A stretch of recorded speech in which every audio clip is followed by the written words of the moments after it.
Assalamualaikum warahmatullahi wabarakatuh, Sobat Bangkulan Channel. Di sini rekan kami Agus Lahendra akan coba berbincang-bincang dengan Bapak Raden Panji Abdul Hamid Mustari.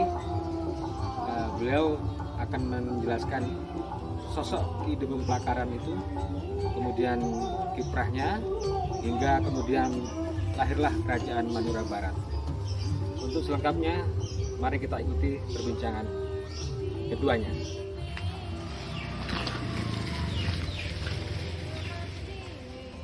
Beliau ini siapa, Mbak? Ini Ki Demung Pelakaran. Siapa beliau? Ki Demung Pelakaran itu ya namanya seorang Demang pada zaman pra sejarah Arosbaya. Jadi tidak tercatat di dalam bingkaian sejarah Arosbaya. Jadi Demung itu jabatan ketiga di dalam kerajaan, satu sistem kerajaan, pemerintahan kerajaan. Raja, Patik, Demung. Bawahnya bisa Kanuruhan, Rangga, Tumenggung. Seperti itu. Lalu di sini dikebumikan Ki Demung Pelakaran yang kemudian beristrikan Ningsu Mekar, mempunyai putra Pangeran Pragalbo bersaudara. Tadi sudah saya sebut di Hall Mahkamah Agung berdasar tulisan dari Kanjeng Sinar Kata. Didamping beliau ini adalah Nyai Ageng Mama, ibu dari Raden Pradanu dan adik-adiknya. Jadi Ki Demung Pelakaran ini istrinya bernama Ningsu Mekar. Beliau memang berasal dari Arosbaya atau bukan? Bukan, pengelana dari desa Tumbongan, Sampang. Dari Sampang berkelana. Akhirnya beliau menetap di Arosbaya. Ada namanya tempat bersender beliau itu pohon Nagasari namanya. Kayu Nagasari itu berfungsi untuk terapi juga bisa. Cuma jarang orang yang punya pohon Nagasari. Ya, Berarti beliau ini masa Majapahit. masa Mojopahit kurang lebih pada masa itu. Karena dimulai catatan sejarah kerajaan Arosbaya dimulai dari cucu beliau bertahta, Raden Pradanu atau Panembahan Lumahdur. Berarti masa beliau masih belum ada kerajaan di Arosbaya. Seperti itu. Jadi beliau justru bawahan dari kerajaan di Majapahit ya. Namanya saja jabatan beliau Demang. Nah, orang dulu kan biasanya jabatannya atau wilayahnya Ki Demang. Ki Demang dari mana? Pelakaran ya, Ki Demang Pelakaran. Ayah beliau Haryo Pucuk atau Haryo Pojok. Ada yang menyebut Haryo Puyung. Ibu beliau nih Ageng Mendor. Arya Pucuk ini ada di mana? Haryo Pucuk itu, wah itu kurang tahu saya. Jadi kurang tahu Haryo Pojok. Untuk yang di Parupuh itu dengan ini masih berkaitan. Berkaitan. Jadi Aryo Menak Sonoyo itu kan kalau dari Aryo Damar dan Aryo Lembu Peteng, Aryo Menak Sonoyo itu awal-awal datangnya terah Kerajaan Madura Barat melalui desa Propo Parupuh Pamekasan. Aryo Menak Sonoyo sendiri pun akhirnya berkelana juga yang akhirnya menetap di Petai Reman ya, Modung, Kecamatan Modung. Sehingga beliau bertemu dengan Dewi Tunjung Biru menurunkan raja-raja Madura Barat. Seperti itu. Kurang lebih loh, jadi walau alam karena kami juga mendapatkan acuan-acuan pengetahuan itu dari literatur saja. Berarti beliau ini yang menurunkan raja-raja Madura Barat. Madura Barat. Betul. Cikal bakal beliau bisa sampai di Pelakaran ini bagaimana? Asalnya beliau ini kepada ayah ibunya sama seperti Raden Pradanu ketika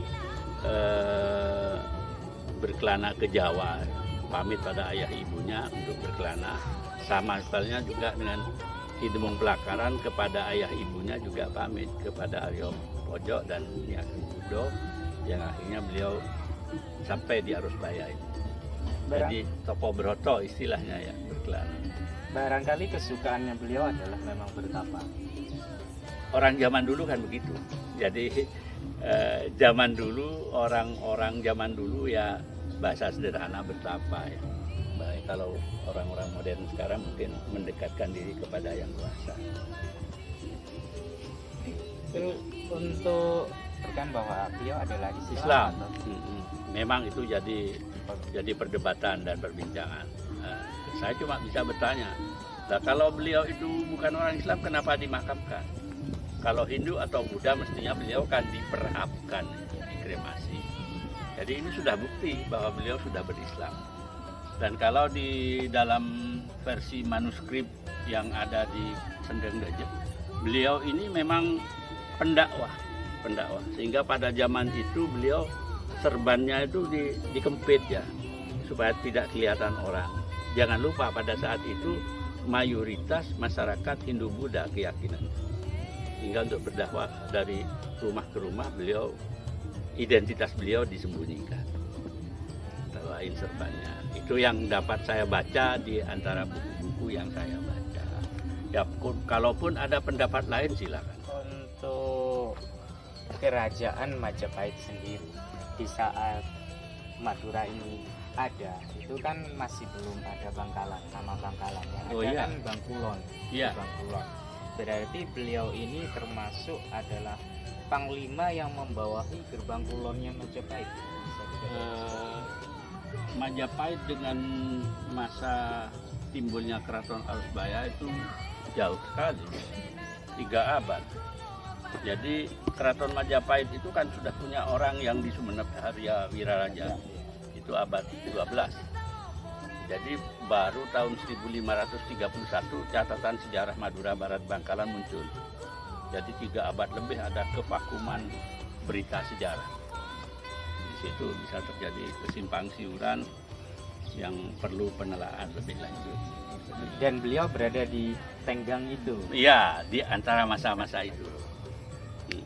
Jadi tidak perlu berdebat sebetulnya soal sejarah itu. Karena kadang-kadang ada orang yang lalu bahasa Maduranya ngokoi pendapat saya yang benar dah benar. Sampai hidup di zaman itu atau enggak, kan cuma begitu saja bunyinya. Kalau sampai hidup di zaman itu, ataupun bisa seperti dikatakan Mas Darso ini menyelami tabir gaibnya, silahkan.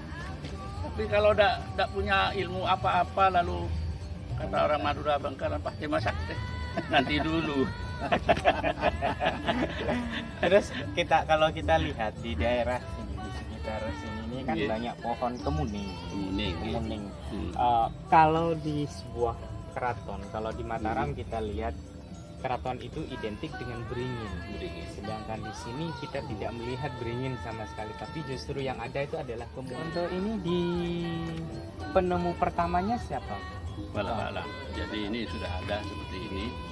Saya tinggal melanjutkan dan saya pun belajar sejarah itu yang seperti dikatakan tadi di pertemuan, ahli sejarawan, saya bukan sejarawan, cuma peminat sejarah.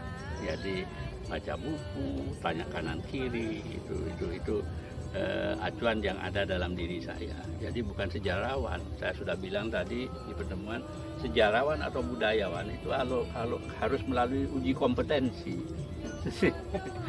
Bukan asal-asalan menyebut dirinya budayawan atau sejarawan, jangan. Nah, kecuali Mas Darso, misalnya ahli koreografi dari Bangkalan, orang lain yang menyebut, bukan Mas Darso, aku koreografi, bukan. Mas Darso yang disebut oleh orang-orang, nah itu benar itu juga. Termasuk uji kompetensi masyarakat itu. Mau paham TV sengoda engkau apa? Kalau masuk ya. Pengakuan dari orang yang kira. Dari orang. Baik, terima kasih. Terima kasih banyak. Ya, demikianlah penjelasan dari keluarga besar daripada Cakraningrat Bangkalan, Bapak Raden Abdul Hamid Mustari Cakraningrat. Terima kasih. Assalamualaikum warahmatullahi wabarakatuh. Waalaikumsalam.